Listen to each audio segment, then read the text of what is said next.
गडचिरोलीच्या धानोरा येथील आश्रमशाळेत घडलेल्या दुर्घटनेनंतर आता सरकार ॲक्शन मोडमध्ये आलंय। राज्यमंत्री तथा गडचिरोलीचे सहपालकमंत्री आशिष जयस्वाल यांनी आश्रमशाळेची पाहणी करून परिस्थितीचा आढावा घेतला। यावेळी आश्रमशाळेत अनेक गंभीर त्रुटी आणि गैरव्यवस्था आढळून आल्याचं समोर आलंय।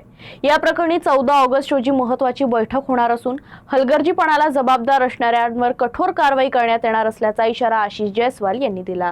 काल गडचिरोलीला जी दुर्दैवी घटना घडली, माननीय मुख्यमंत्री महोदयाशी चर्चा केल्यानंतर मी लगेच त्या घटनास्थळी गेलो आणि घटनास्थळाची पाहणी केल्यानंतर असं लक्षात आलं की ज्या ठिकाणी ग्राउंड फ्लोअरवर मुली झोपत होत्या त्या ठिकाणी खूप मोठ्या प्रमाणामध्ये लाकडांचा साठा होता आणि त्या खिडकीच्या बाजूला भिंतीच्या जवळ विटा ठेवण्यात आले होते।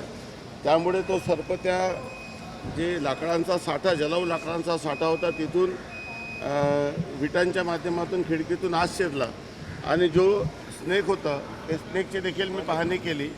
तो इंडियन क्रेट नावाचा स्नेक होता, ज्याला मण्यार म्हणतो। तो जेव्हा चावतो तेव्हा फक्त जणू काही मुंगी चावलेली अशा पद्धतीचं फक्त पेन होतो। त्यामुळे जेव्हा सर्पाने त्या पहिल्या मुलीला दंश केलं, नंतर दुसरीला केलं, तिसरीला केलं, चौथीला केलं, पाचवीला केलं, तोपर्यंत कोणाला कळलंच नाही, कारण की जणू काही डास चावलेला अशा पद्धतीचं त्याच्यातून फील होतो।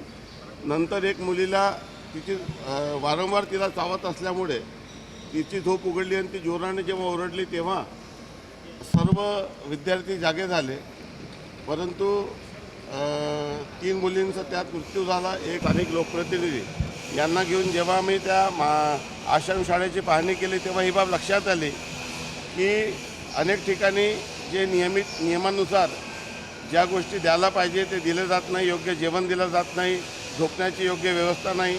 अधिकारी फक्त त्या ठिकाणी जातात आणि फक्त नोंदी घेऊन येतात। हे कुठल्याही परिस्थितीत सहन केला जाणार नाही। काल रात्रीच माननीय मुख्यमंत्री महोदयाशी या संदर्भात चर्चा झाली।